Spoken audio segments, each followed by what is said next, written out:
Bem, bom dia mais uma vez, né? Hoje é dia 15 de dezembro de 2021. Como você já me conhece, eu sou o professor Vinícius Reis de Figueiredo. E a partir de hoje a gente vai começar a abordar alguns assuntos, trabalhar aí durante esse semestre em remoto com a disciplina Manejo Agroecológico de Fitoparasitas 2.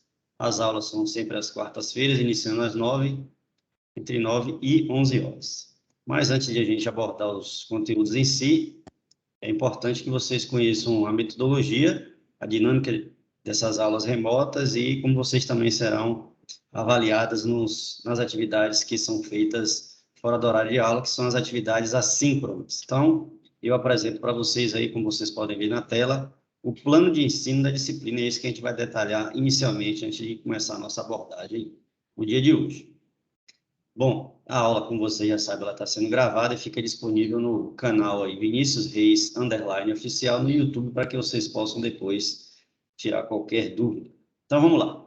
Podem me interromper se vocês tiverem qualquer dúvida, tá bom? Bom, aqui vocês estão vendo o modelo o plano de ensino, né, da disciplina, como vocês já sabem, Manejo Agroecológico de Fitoparasitas 2. Considerando esse formato que já é de conhecimento de vocês, que é o formato remoto de atividades pedagógicas, as aulas da disciplina, que tem uma carga horária de 34 horas, são divididas em atividades síncronas, que são essas atividades online, que a gente interage de forma simultânea, e atividades assíncronas, que vocês precisam responder aquilo que é proposto a partir das atividades síncronas. Então, serão 10 horas aula, dividida em 5 encontros, iniciando hoje, e aí a gente vai até o início do ano que vem, né, fevereiro de 2022, para complementar essa carga horária.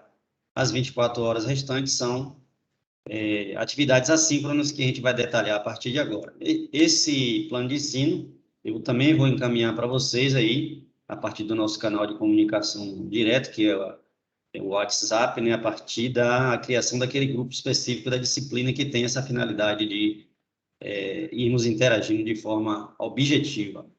Bom, então não vou detalhar muito aqui, porque esse plano vai ser enviado para vocês assim que eu terminar a aula de hoje aqui. O que eu gostaria de chamar a atenção é em relação aos nossos encontros e as atividades que são propostas, inclusive atividades avaliativas. Hoje, né, no dia 15 de dezembro, a gente vai falar sobre controle de fitoparasitas. Então, como que se pode controlar fitoparasitas, como a gente tem várias formas de controle, a gente vai abordar em duas partes, hoje e semana que vem. No dia de hoje, a gente vai falar sobre o controle de fitoparasitas através do controle biológico e o controle físico.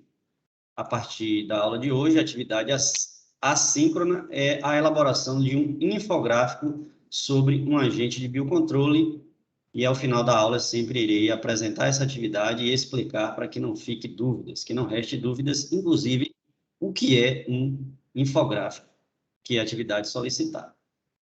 Na aula da semana que vem, dia 22 de dezembro, a gente vai falar também, como eu disse, né, da segunda parte do controle de fitoparasitas, agora abordando o controle cultural ou mecânico e também o controle genético. E a partir dessa aula, vocês vão realizar a atividade assíncrona, efetuando a leitura do capítulo Manejo de Fitoparasitas em Policultivos Anuais, do artigo Manejo Ecológico de Fitoparasitas, que eu vou enviar para a leitura de vocês. E aí, a partir dessa leitura, vocês vão fazer uma análise crítica que deve ter entre 7 e 10 linhas sobre essa estratégia da adoção do policultivo com a finalidade de manejar fitoparasitas. Como eu disse, ao final da aula da semana que vem, eu mostrarei essa atividade com mais detalhes e explicarei para que vocês não fiquem com dúvidas. Tudo bem? Por enquanto, alguma dúvida? Posso seguir aí na explicação? Pode seguir, professor. Ok, aí a gente dá um intervalo, né, para o recesso de festa de final de ano e férias, enfim. A previsão é que a gente volte aí dia 2 de fevereiro. Por que eu estou dizendo previsão? Porque eu ainda não estou certo exatamente sobre a data que termina as minhas férias docentes, se é realmente dia 2 de fevereiro. Mas semana que vem eu já vou mostrar a vocês essa informação para que vocês se planejem quanto essa data oficial do retorno. Se vai ser dia 2 ou dia 9. Não tem problema, porque vamos ter tempo para finalizar a disciplina, embora a gente precise postergar em uma semana essa data aqui, tá bom? Então, semana que vem eu já informo a vocês se vai ser dia 2 ou dia 9 de fevereiro. Bom, o fato é que, na primeira semana após o recesso, a gente vai falar sobre manipulação da paisagem e da vegetação para controle de pragas e doenças em plantas, ou seja, como que a gente pode manejar a paisagem, introduzindo, por exemplo, barreiras para proteção de vento, entre outras plantas, para manejar de uma forma mais eficiente tanto insetos considerados pragas, bem como também doenças. E para essa aula, a atividade assíncrona, que é avaliativa, é propor a vocês que apresentem uma solução tecnológica para resolver ou minimizar um problema existente, um problema real na nossa região aqui, na região cacaueira. Isso aí eu chamo de uma atividade que tem como nome ideias pioneiras, ou seja, vocês proporem algo inovador para estimular vocês a pensarem de forma inovadora, mas também irei apresentar e detalhar com mais calma no momento oportuno, tá bom? Na semana seguinte, a gente vai falar sobre adubação equilibrada. Portanto, falaremos da teoria da trofobiose e vamos comparar a teoria clássica com a teoria da trofobiose. Ou seja, a gente está falando aí da importância da nutrição das plantas, desculpe, né? Importância da nutrição das plantas, a proteossíntese e proteólise. Então, a gente vai falar sobre isso aí, mas nesse momento aí. E aí vocês vão ler um artigo que eu vou encaminhar para vocês também, e aí vocês, como atividade assíncrona, vão explicar o motivo da importância da realização da análise química do solo para o manejo, para essa teoria da trofobiose, tá bom? E, por fim, como último encontro da disciplina nesse formato remoto, a gente vai falar sobre defensivos alternativos. Alternativos naturalmente, a prática tradicional da agricultura, que é a adubação química. Então, a gente vai propor aqui a utilização de alguns defensivos alternativos, a utilização de biofertilizantes, caudas fertiprotetoras, extratos de plantas para, por exemplo, também afugentar ou minimizar problemas com insetos considerados pragas, utilização da manipoeira, entre outros. E como atividades assíncronas avaliativas, vocês vão produzir um vídeo demonstrando o preparo de algum biofertilizante que vai ficar a critério de vocês. Vocês vão escolher aí e vocês vão preparar utilizando os materiais que vocês têm nas propriedades. Por fim, vocês irão realizar uma avaliação de desempenho também, avaliação que eu sempre proponho, de modo que vocês possam fazer uma autocrítica de como vocês se envolveram na disciplina e como vocês podem melhorar. Então, avaliação de desempenho em relação ao componente curricular Manejo Agroecológico de Fitoparasitas 2. Ok? E aí tem mais algumas informações no plano de ensino, quanto à avaliação da aprendizagem, o que é que vai ser considerado nesse formato de avaliação, algumas orientações aqui, como vocês podem estar em contato comigo, mas desde já eu informo que a nossa via de comunicação mais rápida nos dias atuais é, de fato, o grupo da disciplina Manejo Agroecológico de Fitoparasitas 2 no WhatsApp. Não impede que vocês possam me mandar mensagem também pelo meu e-mail, né? Está aí na tela, vinicius.figueiredo@ifbaiano.edu.br. Pode mandar mensagem através do canal aí do YouTube, criado com essa finalidade, né? Vinícius Reis, _oficial. E também pela plataforma Microsoft Teams, onde vocês podem deixar registrado lá as mensagens, as dúvidas que eu vou responder. Ok? Em seguida, tem algumas indicações de leituras e sugestões, enfim. Esse é o plano de ensino que, como eu disse a vocês, vai estar disponível para vocês. Tão logo a gente termine nosso bate-papo aqui da disciplina, eu encaminharei no grupo. Ok? Perguntas sobre o plano de ensino, como que será a nossa metodologia? Aproveito para dar as boas-vindas aí à Raíssa, que chegou durante a apresentação do plano de ensino. Bom dia, Raíssa. E aí, gente, alguma dúvida? Tá ok, professor.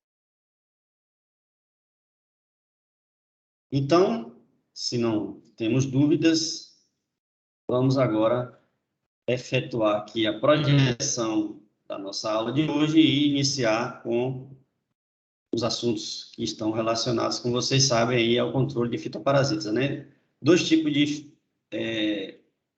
controle nós vamos apresentar hoje: o controle de fitoparasitas biológico e o controle de fitoparasitas físico, ok? Conseguem ver a imagem? Bom dia, professor. Consigo.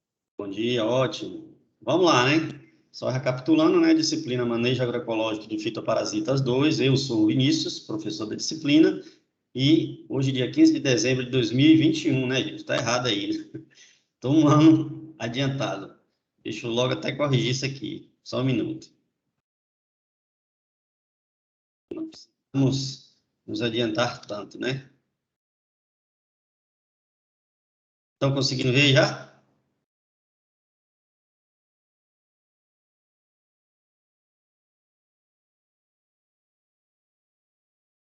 Me dê um retorno. Estão conseguindo ver a imagem? Já Não, com professor. com a data corrigida? Não. Vamos lá. E agora? Agora sim. Agora sim. Pronto. Efetuada a correção. Vamos lá, né? Bom, você já sabe, né? A aula é gravada, mas isso daí não impede que vocês vão me interrompendo aí. Fazer perguntas ao longo da apresentação. Qual é o objetivo do nosso encontro, da nossa aula de hoje? É para apresentar a vocês algumas estratégias para, de fato, vocês controlarem, desculpa, fitoparasitas, ou seja, organismos, micro-organismos que podem causar danos em espécies vegetais, utilizando, nesse caso aqui de hoje, métodos biológicos e métodos físicos, como a gente vai ver ao longo do conteúdo da aula de hoje. O que é que você tem como adicional, ou seja, que você pode adicionar ao seu conhecimento? O que é que você pode ganhar com a aula de hoje? Conhecimento sobre a importância de métodos diversificados para controle de parasitas em plantas. A gente já vem falando aí há algum tempo sobre a necessidade da mudança da tradicional forma de se utilizar a agricultura pelos danos que isso vem causando às espécies vegetais, animais, ao ambiente, impactando negativamente na sustentabilidade, na biodiversidade e também afetando de forma negativa na saúde humana. Então, a gente precisa sim pensar em estratégias mais sustentáveis. Para falar do controle, seja ele físico, cultural, genético, biológico, enfim, é importante que a gente entenda a importância de fazer esse controle, diagnosticando no momento correto, ou seja, monitorando essas pragas e doenças de plantas. Antes de começar a falar propriamente disso, eu pergunto a vocês que estão aí, Daniele, Roberta ou Raíssa, como que você pode fazer um monitoramento de pragas ou doenças? E para que serve esse monitoramento?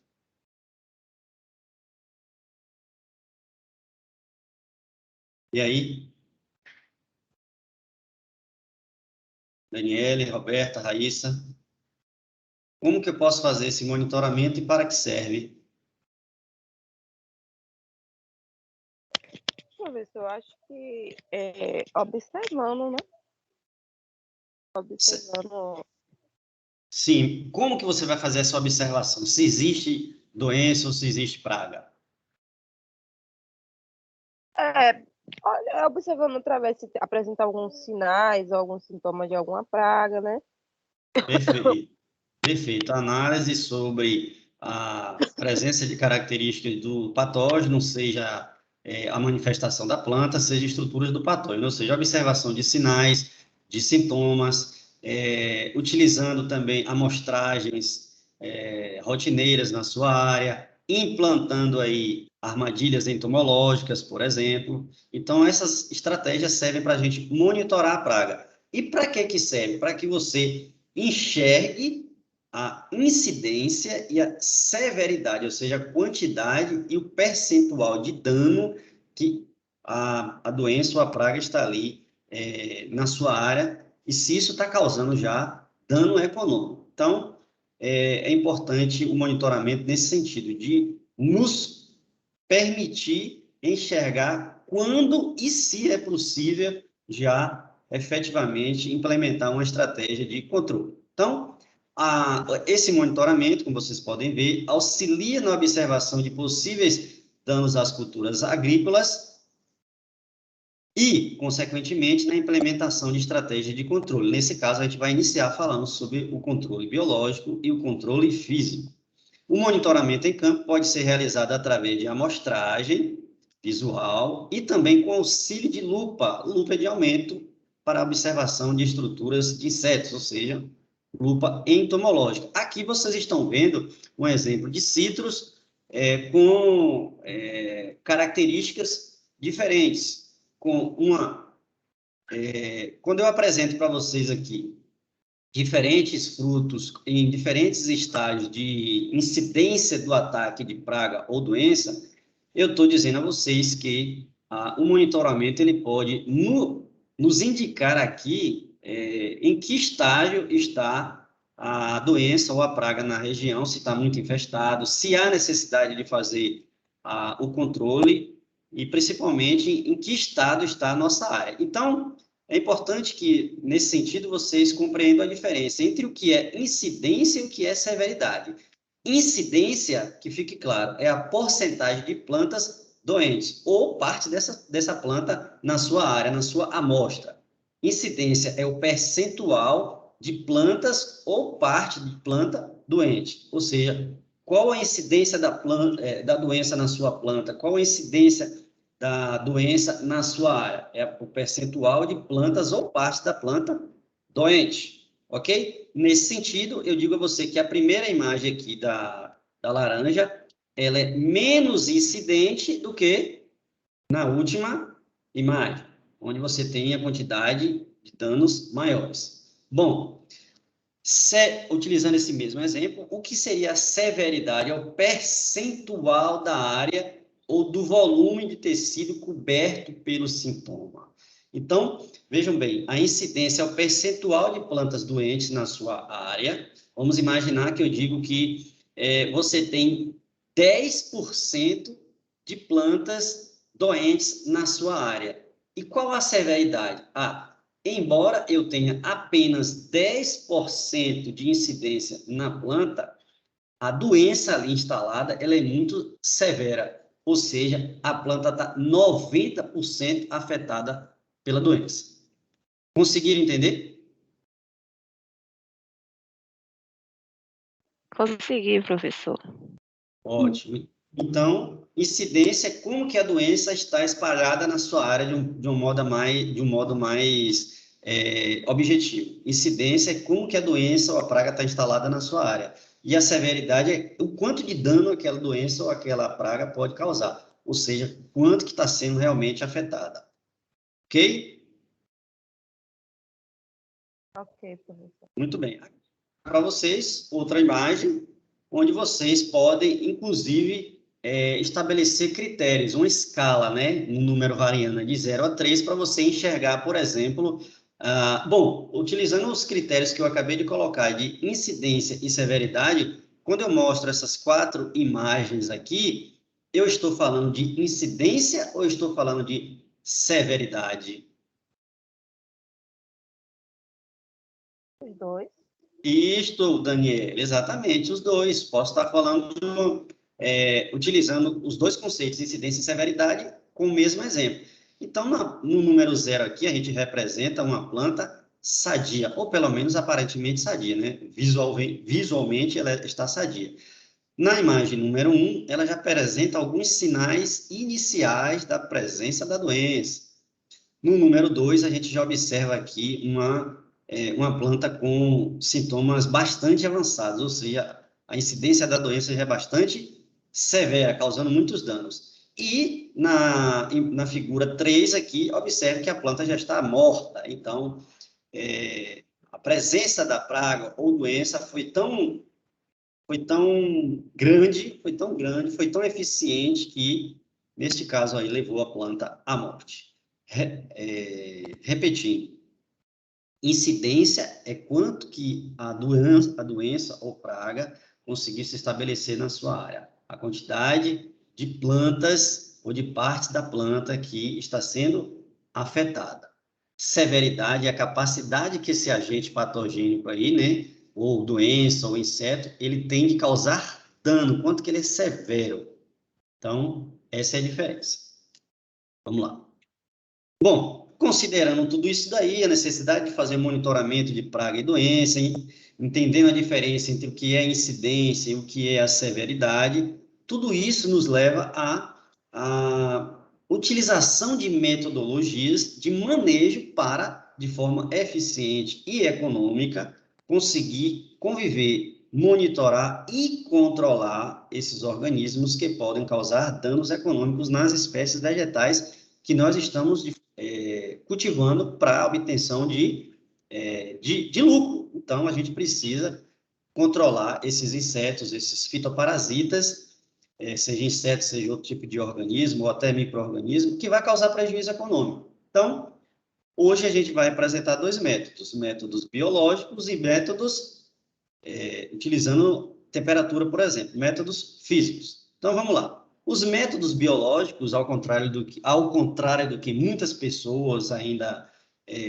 desconhecem, são bastante utilizados. Já existem muitos produtos biológicos disponíveis e registrados para a utilização, tanto em pequena, média, quanto em larga escala. O que seriam esses métodos biológicos? São muito utilizados na agricultura para controle de doenças e pragas. Por quê? Porque eles reduzem o impacto na agricultura, ou seja, não se utiliza produtos agrotóxicos que agridem o meio ambiente, contaminando assim diferentes níveis tróficos da cadeia alimentar, evitando a contaminação dessa cadeia alimentar. Ok? E como que se poderia resumir o controle biológico? O que vocês entendem por controle biológico? Daniele, Roberta e Raíssa.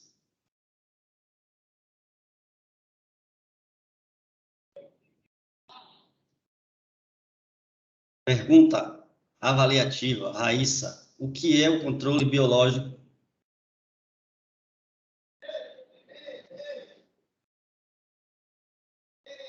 Raíssa? Daniele? Professor, eu acho que o controle biológico são algumas práticas usadas com outras.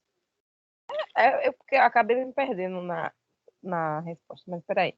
O controle biológico. Animal com outro animal, tipo outro animal, não é isso? Você ia falar, Dani? Com um controle com outra praga ou até com um outro vegetal também, que possa minimizar, assim, Um organismo o meio ambiente, vivo o organismo vivo, isso. para controlar um outro agente que está sendo considerado naquele pequeno ecossistema ali como um invasor, como uma praga. Isso. Então, exatamente.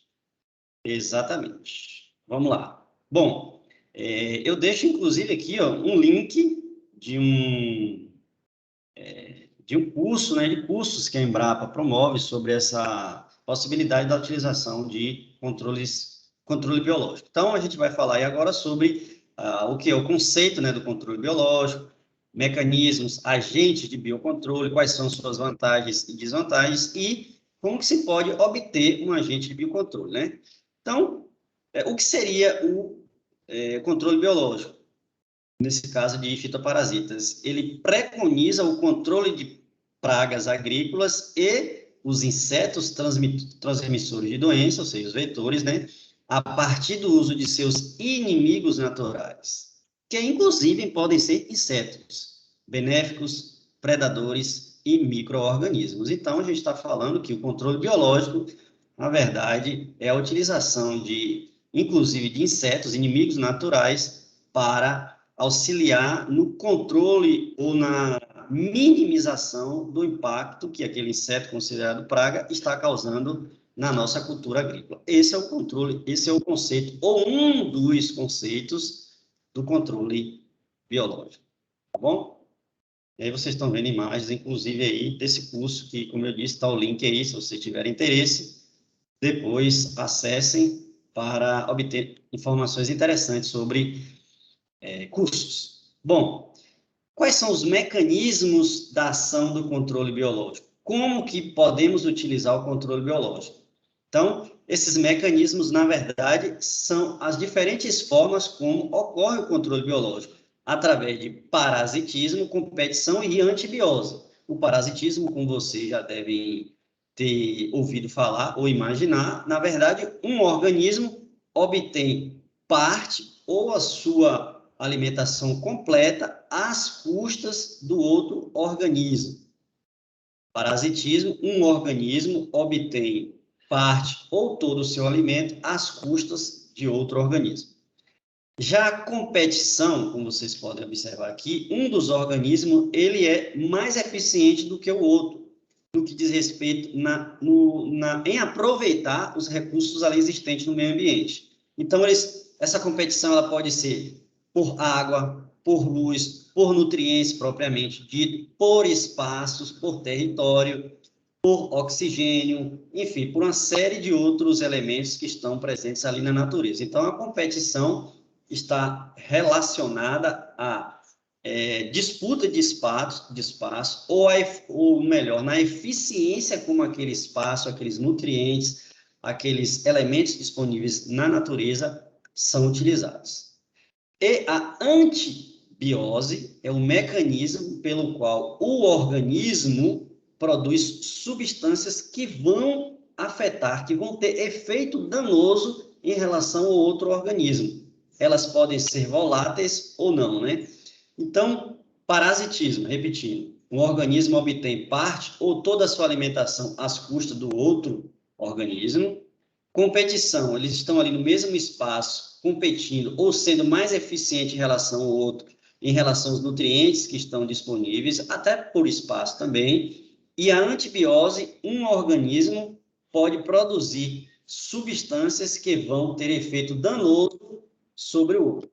Então, esses são os diferentes mecanismos que os organismos envolvidos no controle biológico utilizam para se sobrepor ao outro organismo considerado praga na sua cultura agrícola.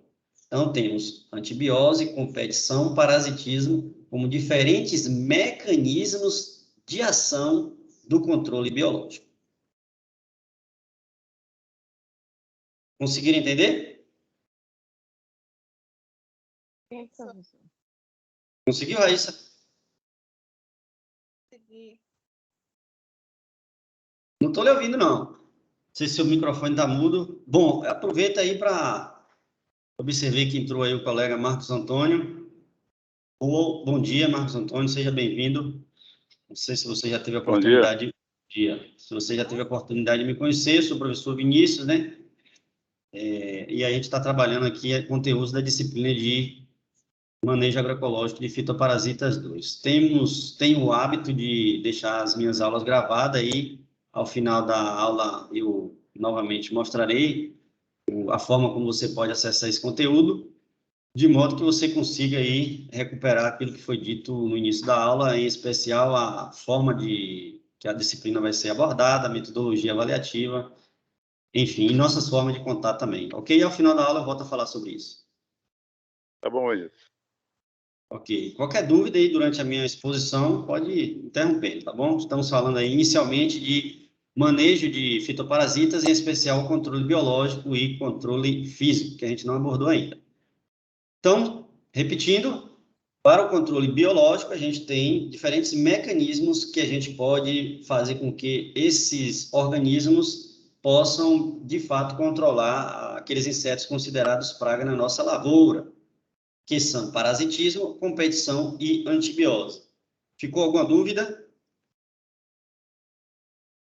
Não, professor.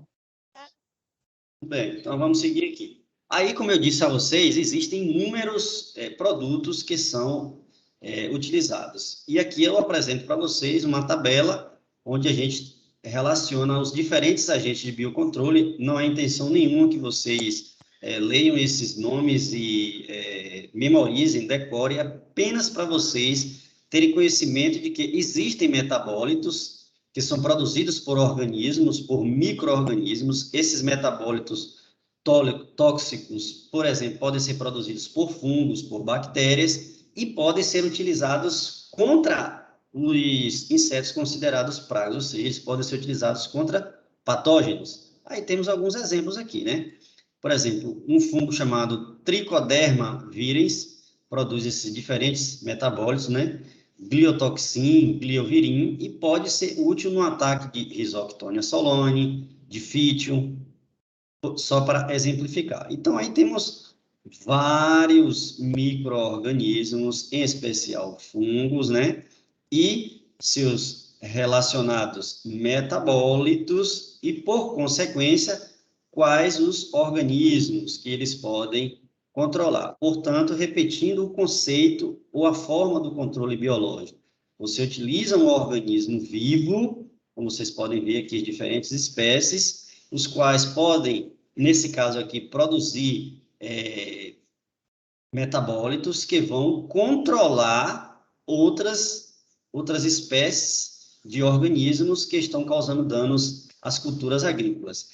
E aí eu aproveito para perguntar a vocês, considerando os diferentes mecanismos que a gente falou agora há pouco do controle biológico, qual desses 3 mecanismos a gente poderia afirmar que está sendo utilizado aqui, apenas olhando essa tabela? Seria o mecanismo do controle biológico do parasitismo, da antibiose ou da predação, por exemplo? Parasitismo. Tem certeza? Não é da predação, não, professor? Acho que é da predação. Antibiose. Deixa eu voltar aqui para vocês. Deixa eu botar. É o mecanismo no qual um organismo produz substâncias que têm efeitos danosos ao outro. Lembra? Então, aqui tem um metabólito produzido por essa espécie que vai ser o objeto do controle ou da eliminação desses organismos considerados patógenos, que causam danos às culturas agrícolas. Entenderam? Entendeu, Daniele?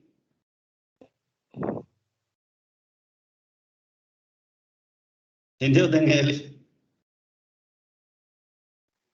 Entendi, professor. Eu fui falar, acabei ligando na câmera. Percebendo, sem problema. Entendeu, né? Então, vamos lá. Bom, aqui tem mais exemplos, né, nessa outra tabela. Nesse caso aqui de bioherbicidas, né? São produtos comerciais obtidos aí com a finalidade do controle de plantas daninhas, né? Que podem controlar plantas consideradas plantas daninhas, né? Então, assim, são muitos organismos que podem ser utilizados como biocontrole para controle de, por exemplo, aqui de plantas consideradas ervas daninhas, plantas invasoras, plantas espontâneas, enfim, e que estão, como já falei para vocês, registrados, ou seja, podem ser utilizados com já resultados comprovados, inclusive aí em literatura, como vocês podem ver aqui, ó. Então, são resultados já testados em campo, produtos testados em campo com resultados comprovados. Então, são diferentes formas de utilizar esses agentes e em diferentes culturas, como vocês podem ver aqui, ó, no citros, arroz, soja, pastagem, florestas, horticultura, em áreas de grama, enfim, são muitos produtos comprovadamente já com eficiência testada em campo. Bom, como que a gente obtém esses agentes? Só uma pergunta aqui rapidinho. Não tem problema, pode falar. A pergunta é o seguinte, esses produtos foram testados em campo, certo? Agora, em se tratando do processo agroecológico, como se daria? Porque a gente sabe que, de qualquer forma, eles têm algum dano, né, para a saúde.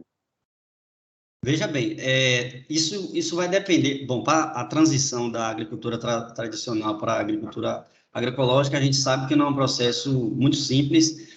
É preciso que você tenha essas análises, não é de um mês para o outro.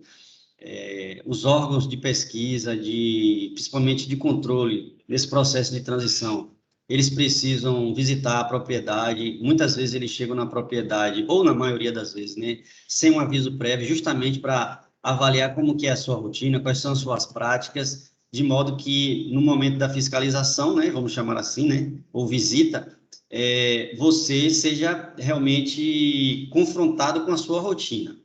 Bom, o que eu quero dizer com isso? Alguns produtos, eles podem ser utilizados, e a gente vai abordar já um deles aqui, no sentido de que a gente precisa entender que não necessariamente no campo você tem que eliminar 100% aquele agente que é considerado um patógeno que causa doença. É muito mais importante você entender a causa daquele desequilíbrio do que, de fato, você até investir um volume de recursos considerável para tentar eliminar. O ideal é que você procure sempre o equilíbrio, e quando você tentar eliminar ou controlar, minimizar o dano daquela praga, você tem que entender que o recurso financeiro que vai ser investido para o controle ou para o convívio daquela doença, daquele inseto praga, o recurso financeiro para isso, ele não pode ser maior do que o próprio dano, né?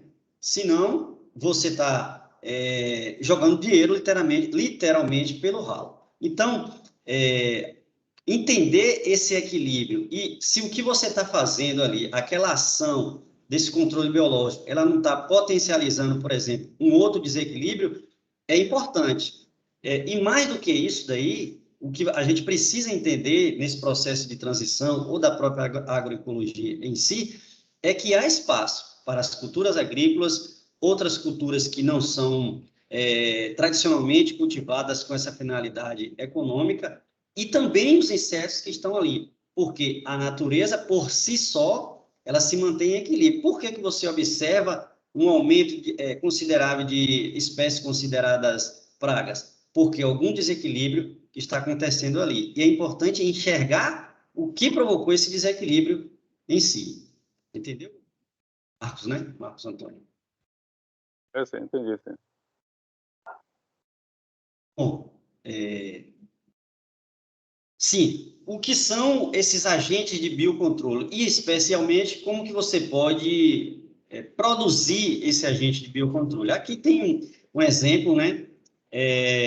Aqui um exemplo comercial produzido pelo órgão de pesquisa aqui da região, que é a CEPLAC, que teve inicialmente a finalidade de controlar fontes de inóculo, ou seja, fontes de contaminação de estruturas de um patógeno, que é o Monilióftora perniciosa, que é um fungo causador da vassoura de bruxa. A gente sabe que não existe um controle da vassoura de bruxa.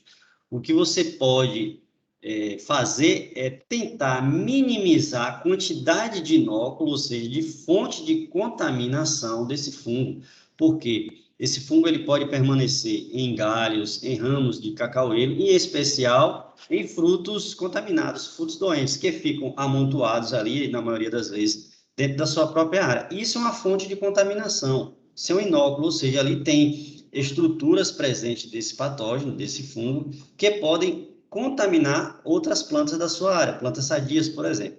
Então, o que é que se pensou? Em produzir um agente de biocontrole utilizando um fungo. Que fungo é esse?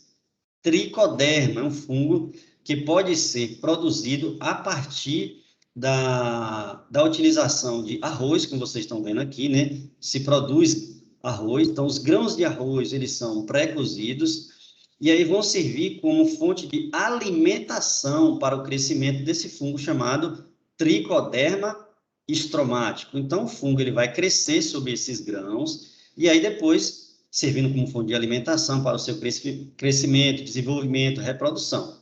E aí, uma vez esses grãos previamente preparados, esses grãos completamente colonizados, ou seja, crescido com essas estruturas do fungo chamado tricoderma, você vai aplicar nessas áreas que são consideradas como fonte de contaminação, como fonte de inóculo, como eu dei o exemplo, né? Esse amontoado aí de frutos contaminados, galhos, ramos que ficam lá na propriedade.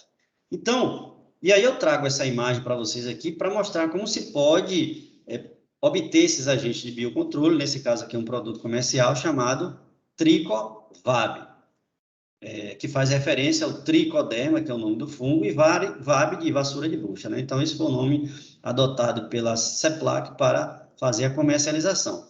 Então, o objetivo desses agentes de biocontrole, da obtenção e utilização, é justamente minimizar os danos desses outros agentes que podem causar danos às espécies vegetais. Nesse caso específico aqui, estou dando o exemplo do agente de biocontrole da vassoura de bruxa.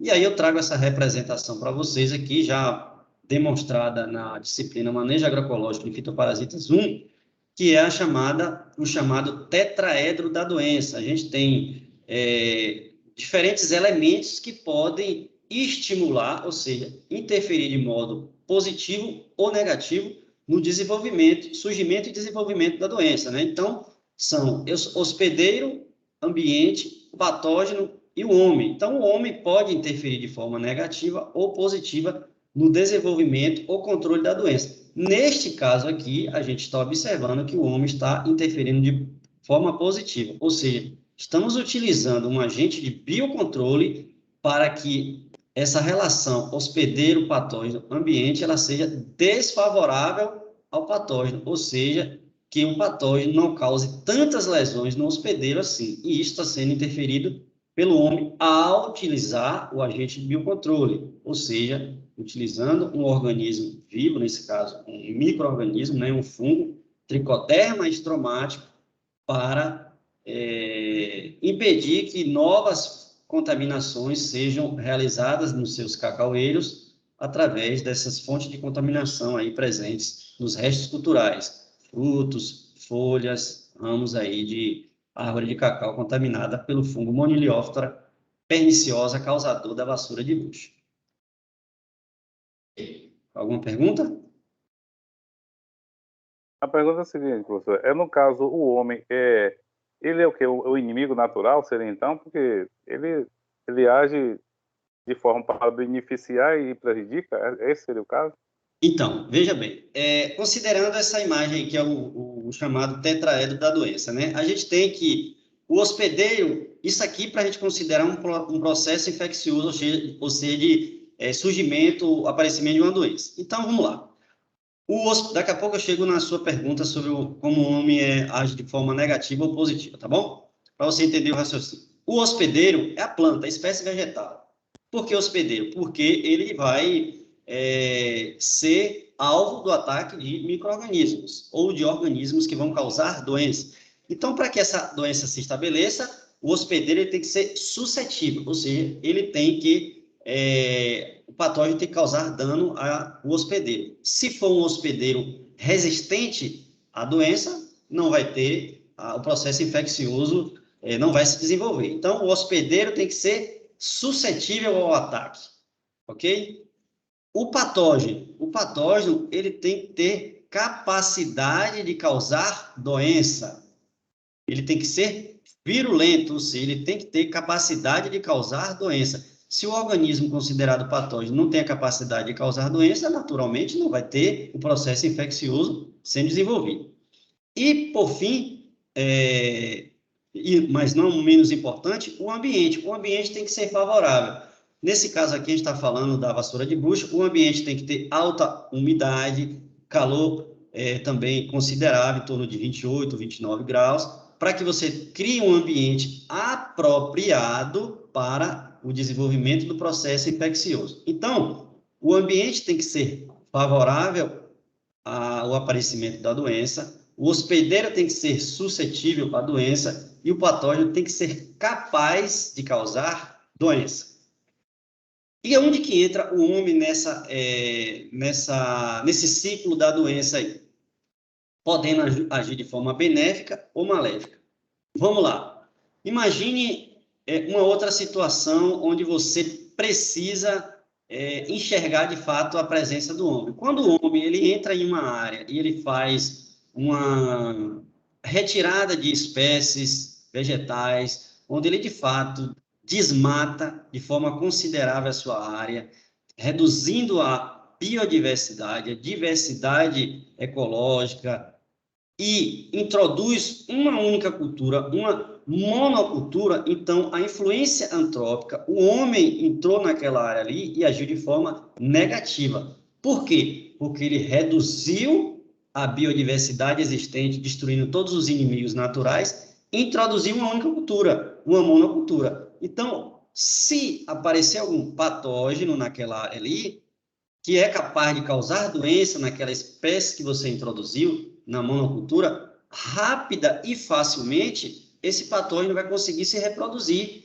e, consequentemente, causar danos na sua espécie, porque os inimigos naturais eles foram destruídos quando você desmatou, quando você diminuiu a biodiversidade ao introduzir uma monocultura. Então, nesse caso, o homem está interferindo de forma negativa nessa relação do hospedeiro, do patógeno e do ambiente. Por outro lado, no exemplo que eu dei aqui, utilizando o Tricovab para o controle dos inóculos ou restos culturais onde estão presentes a vassoura de bruxa, ele está agindo de forma positiva, porque ele utiliza os benefícios da natureza, como é o caso do fungo Tricoderma stromático, para controlar um agente que está sendo causador da doença, que é o Moniliófitora perniciosa, causador da doença vassoura de bruxa. Entendeu, Marcos? Eu entendi, mas eu tenho outra pergunta. Sem problema.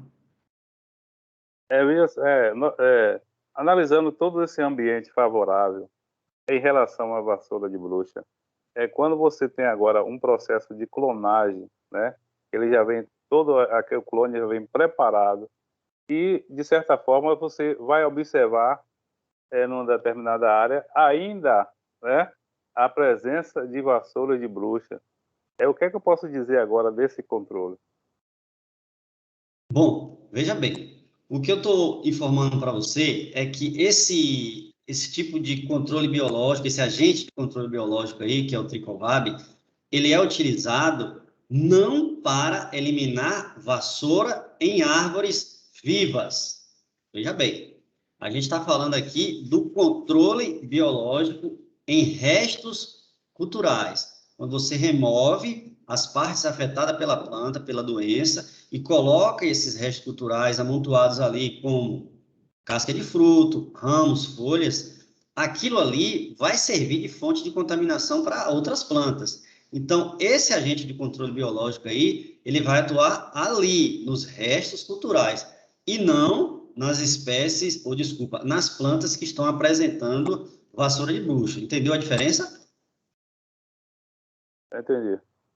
Entendi. Então, esse controle das vassouras em plantas, aí pode ser utilizado com um controle físico ou mecânico que a gente vai ver em outro momento, ao fazer, por exemplo, podas no momento adequado, né? E, realmente, a vassoura de bruxa é uma doença que é um problema para a nossa região e que a gente precisa conviver com ela utilizando diferentes estratégias. Mas, assim, um controle 100% eficiente, infelizmente, ou um clone, por exemplo, que tenha 100% de resistência, infelizmente, a gente não tem ainda. E já temos que nos preocupar com uma outra doença que já assusta aí, que é a monilias, né? Mas esperamos que ela não chegue à Bahia. Vamos lá. Bom, aqui um outro exemplo, né, de como pode interferir, utilizando o que a própria natureza fornece, no caso aqui da broca do café, né, que é um besouro da ordem Coleóptera, né?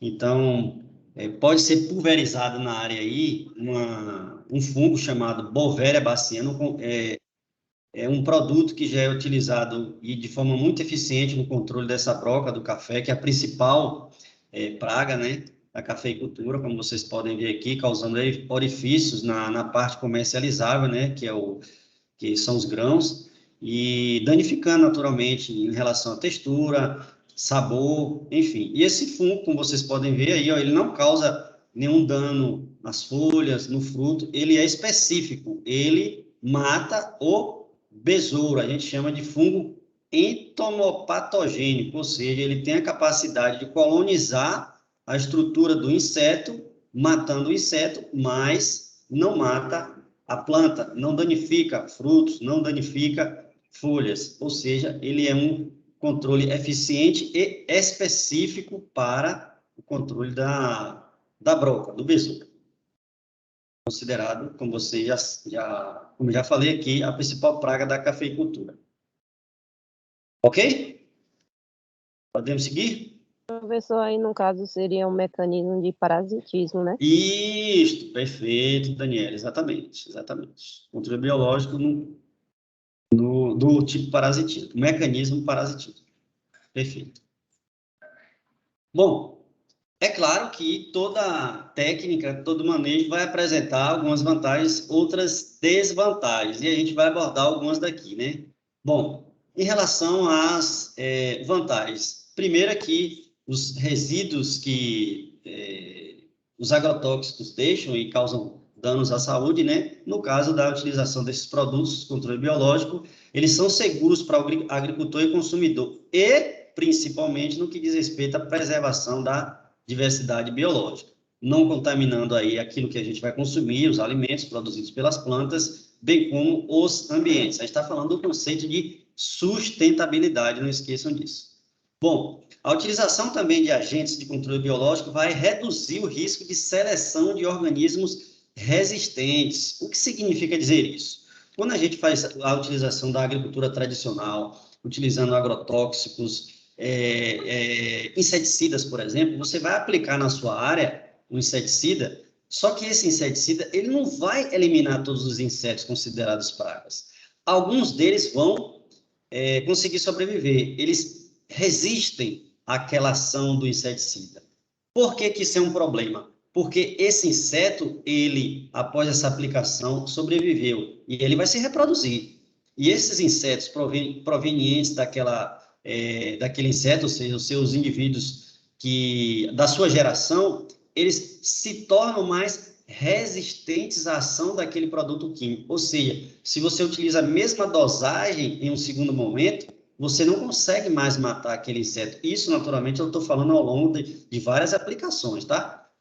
Então, o que é que vai acontecer? Ou você precisa mudar o produto, ou você precisa aumentar a dosagem, ou diminuir o intervalo de aplicação. Ou seja, você está aplicando mais produto, utilizando mais recurso financeiro, aumentando seus custos e agredindo cada vez mais o ambiente. Então, no caso do controle biológico, a gente não vê essa seleção, ou seja, não existe o estímulo da resistência nos inimigos, nos agentes considerados predadores de pragas, desculpa. Bom, além de tudo isso, e muito importante, a gente, após a aplicação de um agente de controle biológico, não tem necessidade de utilizar o período de carência, porque a gente está falando de controle biológico, não de controle químico. Como vocês podem imaginar, a carência é aquele período onde você aplica determinado produto e você precisa de um determinado tempo para que aquele produto ele não seja incorporado através da alimentação, pelos animais, enfim, e, consequentemente, cause prejuízos à saúde humana, né? Então, no caso do controle biológico, a gente não tem essa necessidade de observar o período de carência. Bom, em relação às desvantagens, um dos problemas, que a gente pode colocar como problema, é que você precisa de um conhecimento técnico mais especializado, ou seja, quem está aplicando, seja o produtor, seja o próprio dono da propriedade, né, o proprietário, ele precisa conhecer um pouco mais da ação daquele mecanismo, do próprio agente de controle biológico, qual o conhecimento da biologia, ou seja, como se comporta tanto o inseto considerado praga, bem como os seus inimigos naturais, para que você tenha eficiência no momento certo que você deve aplicar o produto, para que ele tenha a máxima eficiência. E, na maioria das vezes, também, o controle que você utiliza, ele é um pouco mais lento. Lento, se a gente considerar o imediatismo, porque se você pensa a médio e longo prazo, você vai entender que a eficiência não está somente na aplicação, mas em todo um contexto que envolve a utilização do controle biológico, que é a preservação dos recursos naturais, do ambiente, da sustentabilidade e, consequentemente, da sua manutenção enquanto proprietário rural naquela atividade durante muitas gerações, preservando, inclusive, essa atividade para os seus filhos, que podem utilizar a propriedade como uma fonte de sobrevivência, de renda também. Ok? Ok, professor. Então, vamos lá.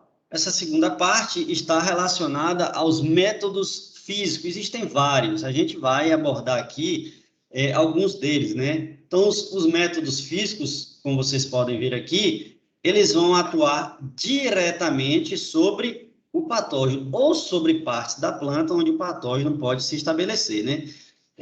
Interferindo na fisiologia da planta, e isso vai provocar, naturalmente, o retardo do amadurecimento, consequentemente, mantém a resistência de frutos, por exemplo. O que eu estou querendo dizer é que, quando a gente utiliza métodos físicos, você utiliza uma estratégia, né, um manejo que tem a finalidade de remover ou dificultar a ação do agente que pode causar doença, que pode causar dano, que é o patógeno. Temos aí diferentes métodos físicos, como vocês podem ver aqui, né? Utilização da temperatura, radiação, ventilação, utilização de luz, terapia mecânica ou simplesmente poda, e por aí vai.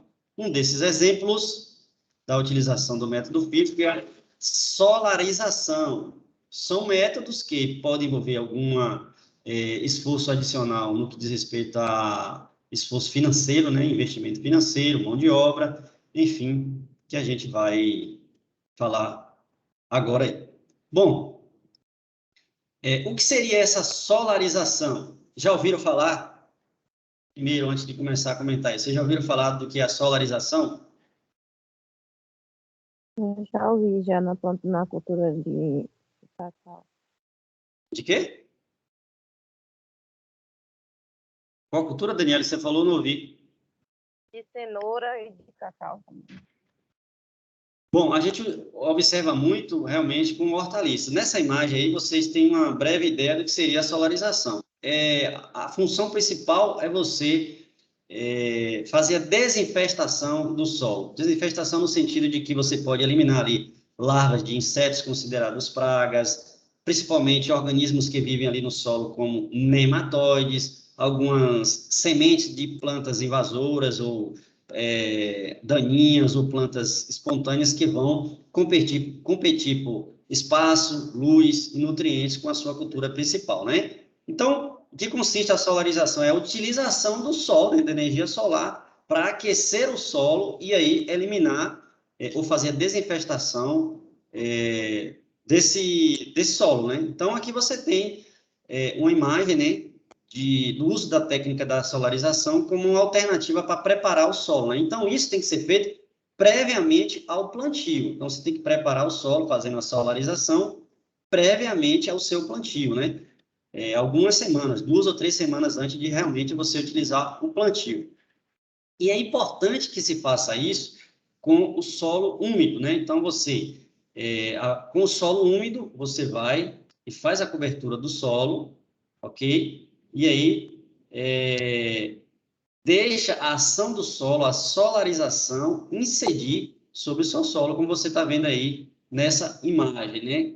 E isso tem a função principal, quando você utiliza o plástico após o solo úmido, de estimular, por exemplo, aí, a germinação de plantas consideradas plantas que vão competir com a sua cultura principal. Então, Você estimula a germinação, cobre com plástico, o efeito da solarização acontece e naturalmente vai ser eliminado ali da sua área, né?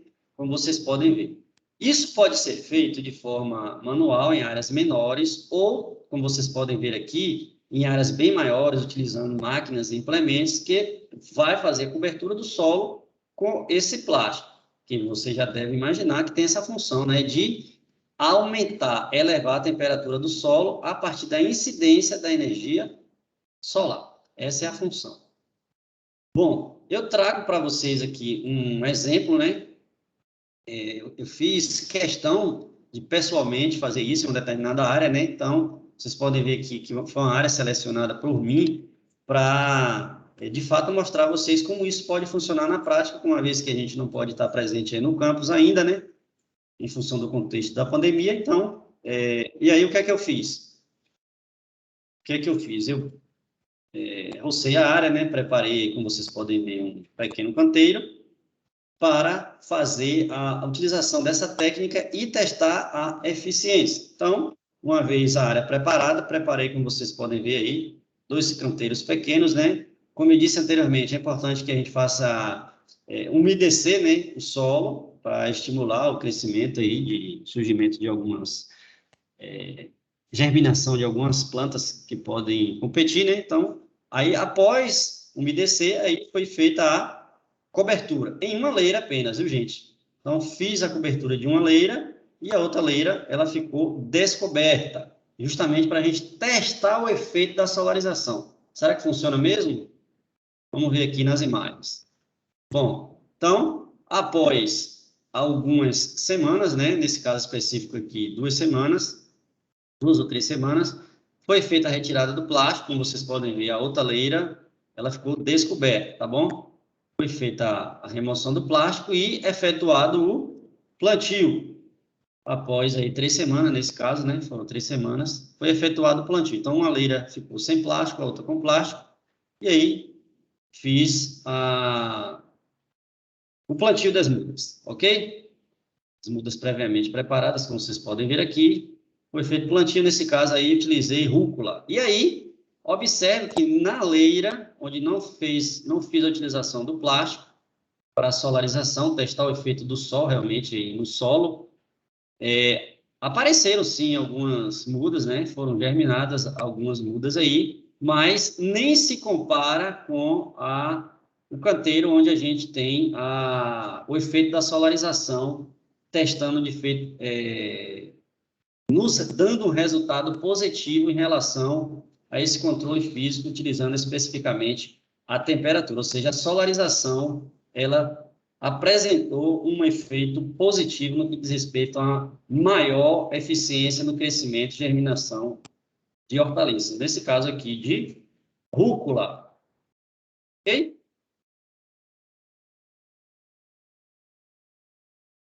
Professor, uma pergunta. Vai falar.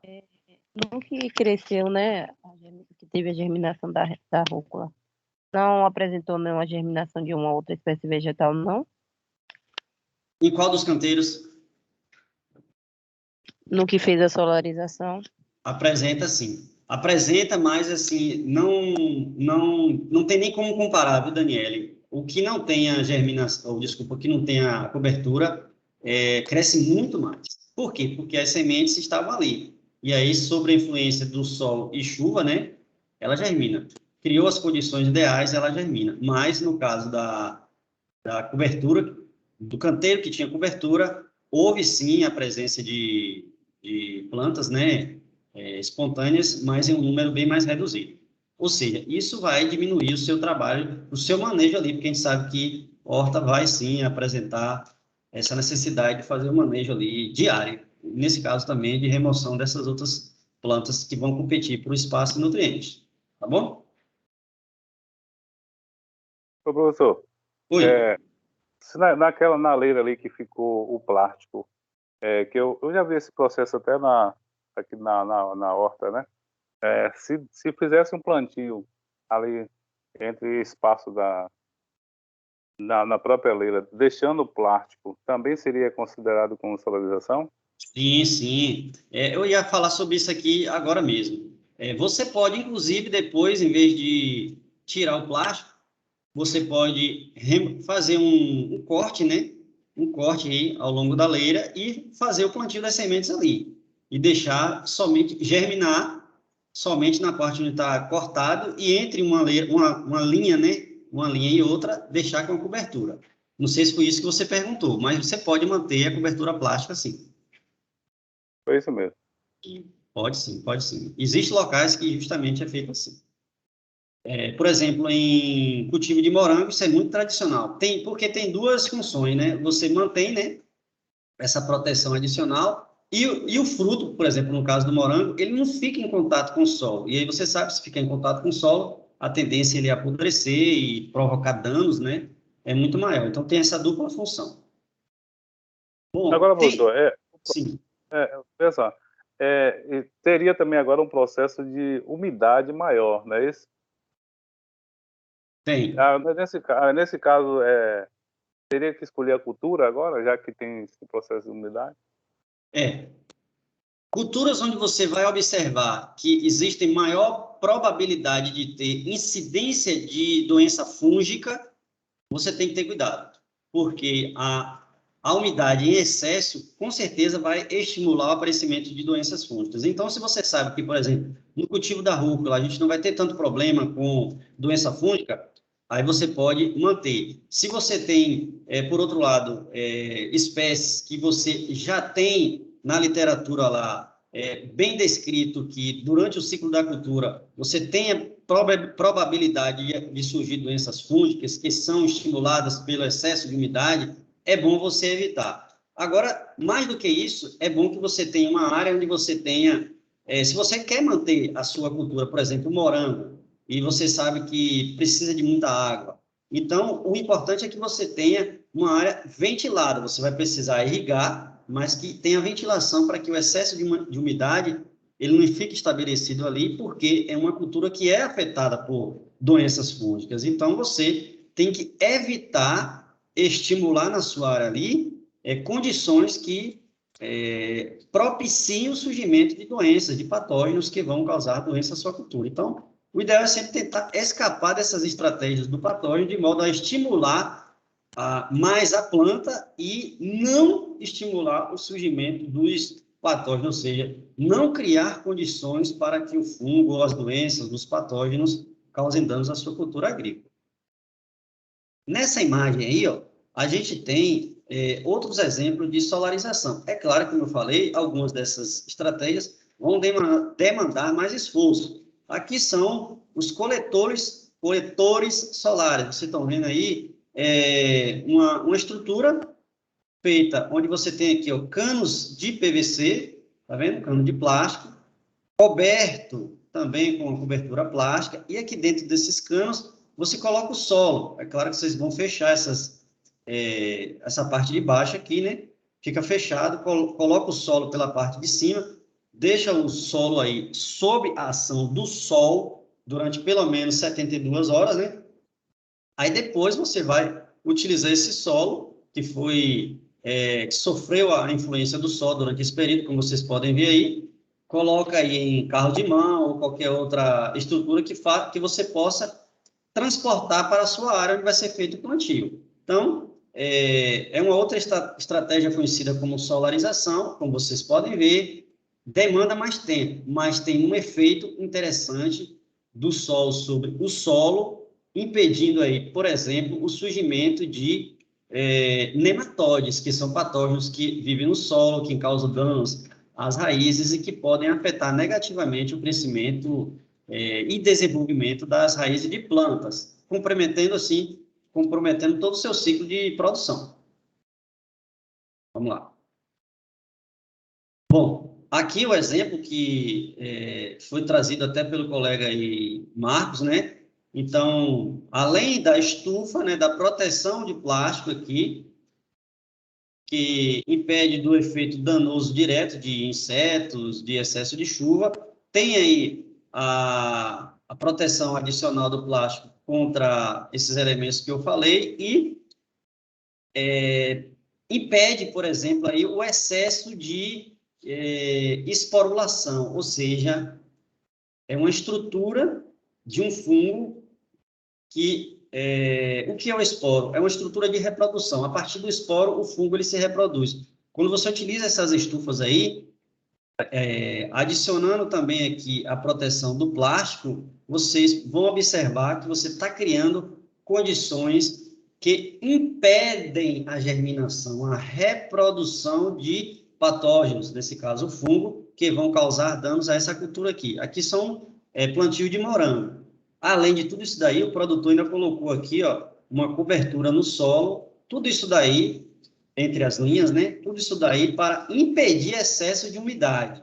Ao impedir esse excesso de umidade, ele evita a esporulação, que é a estratégia de reprodução dos fungos, o patógeno que causa doença no morango. Então, como eu disse anteriormente, utilizar estratégias que beneficiem a cultura e impeçam a ação dos patógenos é fundamental para evitar danos.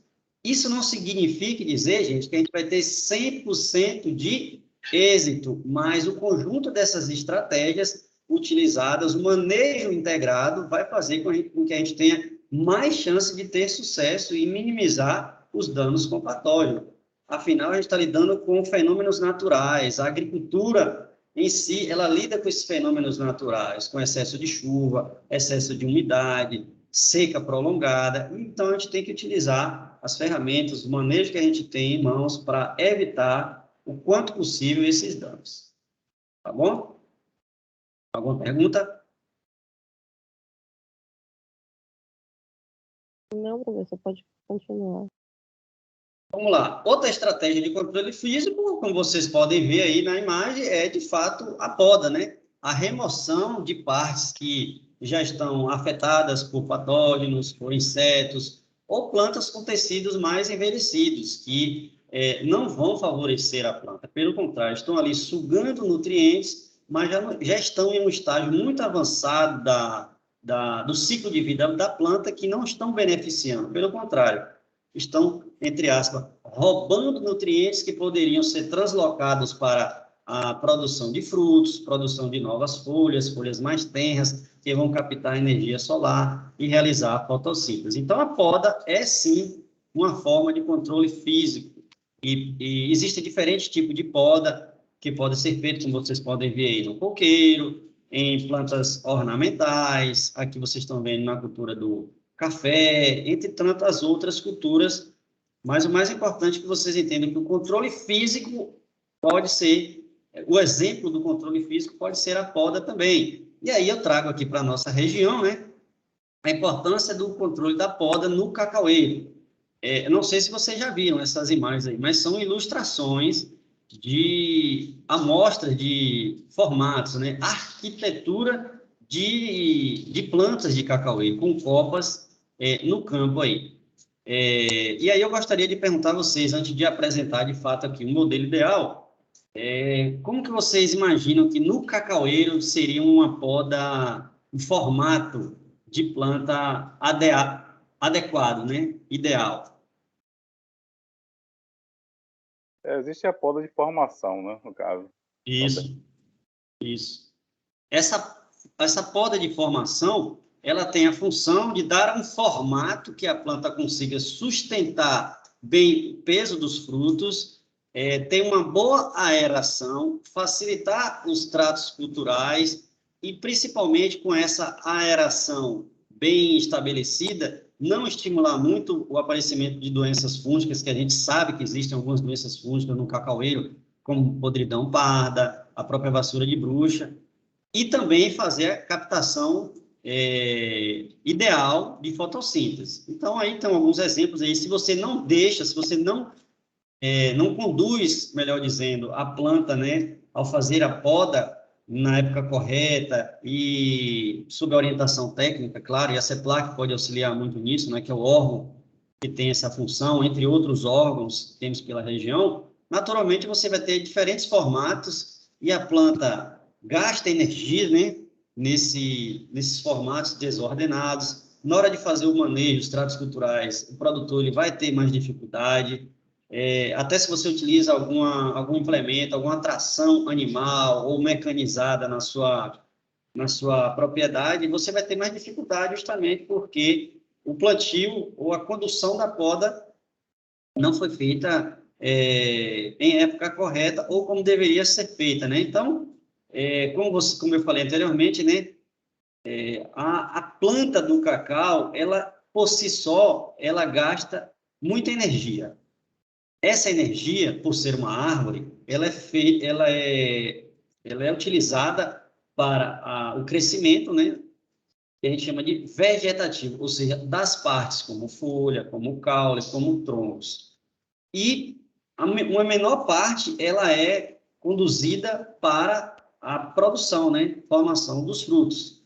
Então, se a gente sabe disso e ainda assim você deixa que a planta ela cresça de forma desordenada, você não está estimulando o crescimento da parte que você quer comercializar, que são os frutos e principalmente as sementes. Você está deixando que a planta gaste energia para produzir ramos considerados chupões, ramos que depois vão crescer de forma desordenada e podendo até cair e lascar, né? Romper o tronco, e você pode até perder a sua planta. Então, a condução dessa poda, o controle físico, especialmente na poda, vai auxiliar, estimular também numa produção até mais representativa do que quando você deixa a planta crescendo de forma desordenada. É importante que você dê essa condução para que a planta ela se estabeleça, até para facilitar os seus tratos culturais.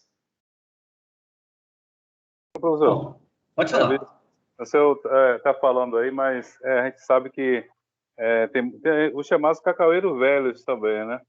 E eu falo isso em relação aos clones, que hoje a gente tem uns clones que praticamente já chegam no processo de formação, né? Verdade, com certeza, bem colocado. E assim, quando você tem uma planta também muito antiga, né, muito velha, já planta antiga na sua propriedade, ninguém está falando aqui para derrubar a planta, não, pelo amor de Deus. A planta está ali para produzir e, consequentemente, gerar lucro. O importante é você só dar uma formação, quando você está estabelecendo uma área, quando você está abrindo uma área nova, ou até áreas mais antigas, você conduzir ali de uma forma que você consiga até trabalhar melhor, né? Estimulando, assim, até mais produção. Mas, como você colocou, esses clones mais novos, de fato, eles já têm uma arquitetura bem mais interessante desse ponto de vista do manejo, justamente porque são plantas que foram produzidas, né, foram estudadas com essa finalidade, e não aquelas árvores de 30, 40 anos atrás que não passou por nenhum processo de melhoramento genético.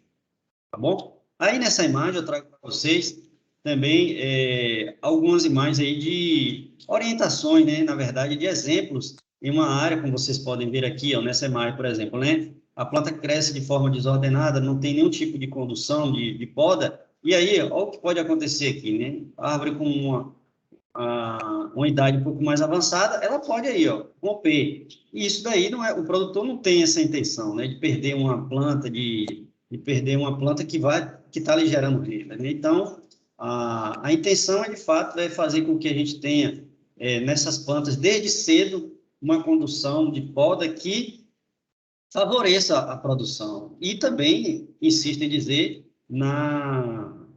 nos tratos culturais, no seu manejo, né? Então, aqui são exemplos de como você pode fazer a condução, e daqui a pouco vou mostrar mais fotos do que seria o ideal, né? Mas é claro que cada produtor também tem a sua própria visão daquilo que está funcionando bem, né? Aqui um exemplo de uma foto de uma planta que vai sendo conduzida desde muito cedo, e tradicionalmente o que se espera é que a planta ela tenha esse formato aqui, como vocês estão vendo nessa ilustração, né? O tronco principal, e aí a gente tem essa formação dos ramos, né? Dos galhos principais, e que a planta tem esse formato que a gente conhece como formato de taça. E aí você vai ter agora aqui, ó, alguns exemplos de poda de condução. Eu não vou mostrar esse vídeo aqui, mas eu deixo como sugestão. Coloquei aí para mostrar a vocês aqui, ó, que existem inúmeros trabalhos bem conduzidos, né? Esse aqui é um link, apenas um link de modelo ideal de formação de poda que tem esse formato de taça e que dá um resultado muito interessante. Fica aí a dica para vocês, tá? Mas aqui a gente tem exemplos aqui de como você pode conduzir e dar essa uniformidade. A uniformidade nessa condução aí de formação pode lhe proporcionar isso. É claro, gente, que essa é uma área que permite também chegar nesse nível, né? Uma área plana, né? Facilita os tratos. Mas aí, se você tem essa finalidade de ter mais sucesso, vamos dizer assim, a poda pode sim, o controle físico pode sim lhe dar um bom resultado. Então, é uma imagem muito interessante nesse sentido aí do controle físico, especialmente da poda. Temos outras áreas, é claro, né? Essa não é a realidade da maioria, pelo contrário, a maioria tem áreas mais íngremes. Mas aí, observe que você pode, a partir de um manejo, né, que é a poda, você pode ter um resultado com mais produção, porque, como eu disse a vocês, se você deixa a planta gastar muita energia no crescimento vegetativo, ou seja, produção de muito galho, muito ramo, a planta não direciona essa energia, né, para a produção de frutos, que é, gente, repito, a parte comercializável é o interessante. Por enquanto?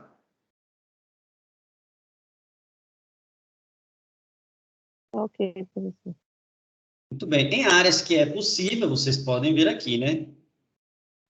Essa poda pode, inclusive, ser mecanizada, mas tem essa mesma função de conduzir a planta nesse formato aí para buscar energia solar, ter mais aeração e facilitar os tratos culturais. Mas eu já falei para vocês que no caso de poda de cacaueiro pode ser manual e a maioria das nossas áreas aqui elas são mais íngremes e consequentemente não há possibilidade de fazer poda mecanizada, mas não impede que esse formato seja assim, formato de taça também. Alguma pergunta?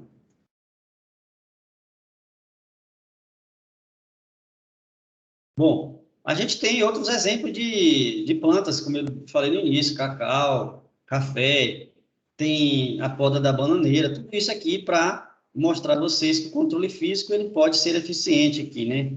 Então, aqui a gente remove plantas que já estão dando aí sinais de envelhecimento, para que a gente não estimule ali que a planta continue enviando nutrientes para essas partes que já estão em estado de senescência, ou seja, quase morte. Então, a gente quer que a planta seja vigorosa e que as partes mais novas permaneçam por mais tempo, os tecidos continuem realizando fotossíntese e encaminhando esses nutrientes também, translocando esses nutrientes para os frutos. Esse é o exemplo da bananeira.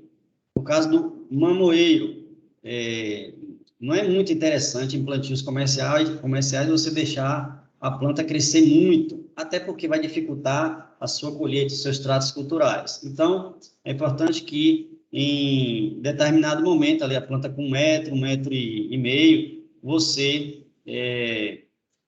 utilize estruturas ou estratégias para, entre aspas, né, cegar o que a gente chama de olho da planta. Na verdade, a gente conhece como um tecido chamado meristema apical, que a gente conhece como olho, né, popularmente.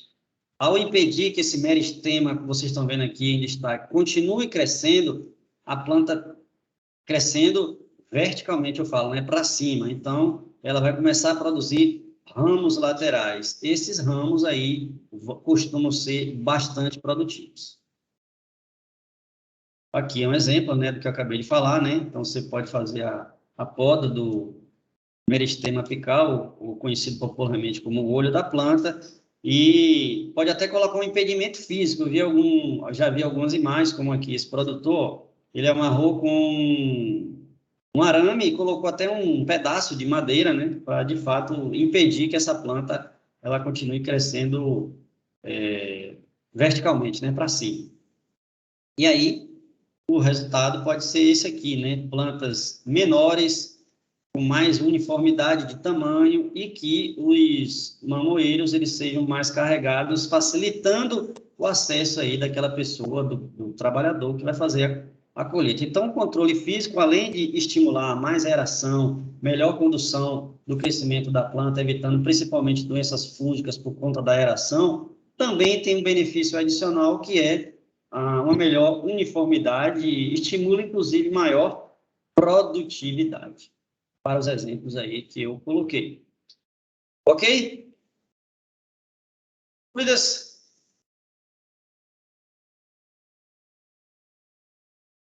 Não, dúvida não, professor. Gente, para quem ainda não foi meu estudante ou estudante, sempre ao final das aulas eu costumo colocar essa imagem aí, né? Que tem relação com como o nosso cérebro é mais estimulado a aprender e consolidar tudo aquilo que foi visto. Então, sabe-se que a gente estimula o nosso cérebro praticando. 80% do nosso aprendizado ou da consolidação do nosso aprendizado está relacionado com a prática. Significa dizer que, nesse momento, eu vou fazer algumas perguntas para vocês a partir do conteúdo que a gente viu, né? Então, primeira questão. Daniele, como identificar a severidade de um patógeno em um cultivo agrícola?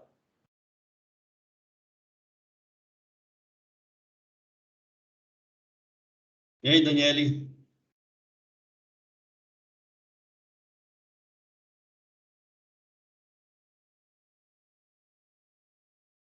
Daniele, consegue responder? Primeira pergunta, como identificar a severidade de um patógeno em cultivo agrícola? Eu estava respondendo, só que o microfone está desligado. Acontece. Para identificar a severidade do patógeno na cultura, não é ver os indicadores, na verdade, é a procedência dos sinais da praga na cultura, se está com muita incidência, se não está.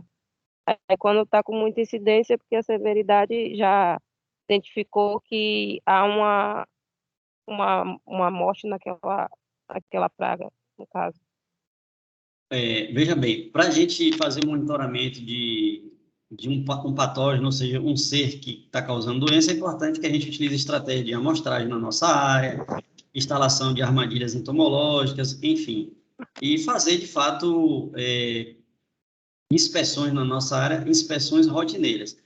A severidade é quanto que aquele patógeno está causando de doença ou de dano, melhor dizendo, na nossa área, né? Então, é quanto que o patógeno tem de capacidade de causar dano. Então, a identificação dessa severidade parte principalmente pela nossa fiscalização rotineira, instalando aí, como por exemplo, armadilhas entomológicas, fazendo amostragens e observando de fato como anda a nossa área. Então, a inspeção rotineira da nossa área é uma estratégia para identificar a severidade, ou seja, quanto que um patógeno está causando dano.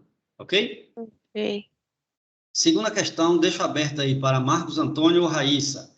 Quais as vantagens de adotar um controle biológico quando você compara com o controle químico de um fitoparasita? Eu vou mais logo pelo processo econômico, entendeu? Eu vejo nisso aí uma questão da economia, né? E também a questão da saúde, né? A gente que está fazendo agroecologia, tem que olhar por esse lado também, né? Teremos mais produtos mais saudáveis, né? E esse controle biológico também de forma mais econômica, certamente de forma mais econômica. Você falou aí de... Pode falar, Raíssa. O controle biológico é mais para manter o equilíbrio, né? Porque quando você usa o químico, você vai atacar uma praga, mas você pode causar um desequilíbrio. Então, aí você ataca uma e daqui a pouco a sua plantação pode ter outro problema com outra praga, né? Outro parasita. Então, o biológico é um controle melhor, né? Eu acho. Com certeza, meu jovem. O controle biológico, ele estimula a preservação dos recursos naturais e tem a questão financeira atrelada, é claro. E mais importante também isso é que a gente mantenha a sustentabilidade da propriedade rural e do ambiente como um todo, preservando também todos aqueles que estão lidando direta ou indiretamente com o que você está cultivando, né? Especialmente aquelas pessoas que consomem. Então, a utilização do controle biológico, ela é muito mais eficiente do ponto de vista da economia e do ponto de vista da saúde humana e ambiental. Muito.